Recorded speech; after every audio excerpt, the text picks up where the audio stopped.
Really impressed. Unlike most things from Cork, I really like this beer. Can we say that? When we think of Paddy's Day, we typically think of drinking loads and loads of Guinness, but today we're going to be showing you different alternatives, different stouts, some middle of the road and some definitely a little bit more out there. So let's get going.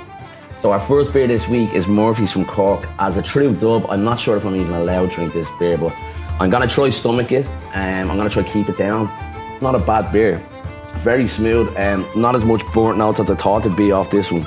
Really impressed. Unlike most things from Cork, I really like this beer. So our next stout is Hope Brewing Winter Seasonal Stout. An amazing beer, an amazing brewery from Hope. This is their seasonal stout, so let's see how it fares to your typical Guinness, Murphy's, Beamish.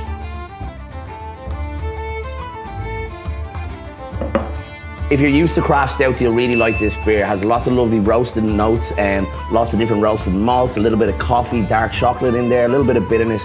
Really, really good beer, but not your typical stout, more for the craft beer side of things. So our next beer is Landfill Land from O'Hara's Brewing. Our first time looking at any of the O'Hara's beer. It's mad that it's taken so long for us to do one of these beers, and it's no better than this beer. It's actually my favourite beer of their whole range. It's our extra Irish stout. So this is going to be the last of our normal stouts. And once we finish this one, we're going to be pushing around a little bit more forward, and the stouts will get a little bit more funky for sure.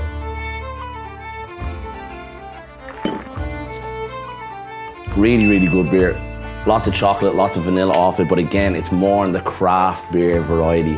So our next beer this week is from Hurley in Waterford. It's an imperial stout brewed with coconut, pineapple and chocolate. An amazing combination. Does it work in a stout? I haven't a clue. Let's find out. So the body is a little light, but it's not always a bad thing, especially when it has pineapple or any sort of fruit in it. You're not going to see the thick body that you would. Now this comes in the realms of 8%. Not a huge amount of pineapple off the nose, but a little bit of coconut, and I'm expecting something big off the taste. It's interesting. It's an interesting beer. You can definitely get bits of pineapple, bits of coconut in, and you've got more of a porter base than I would say than a stout. It doesn't have the thickness of the stout in the body anyway, and that's probably down to the fruit. Wouldn't be for me. Wouldn't be for me at all, just for the simple fact that there's just too much going on. So our next beer is Death by Flapjack, Oscar Blues Brewing in America. This has maple syrup, vanilla, lemon peel, nutmeg, lactose. So again, like the last beer, a little bit light in body. When I see this body and that level of carbonation, I usually think porter. The nose, however, is really interesting. There's loads of spices off it, there's loads of nutmeg off it, which I wasn't expecting straight off the nose. Oh my God.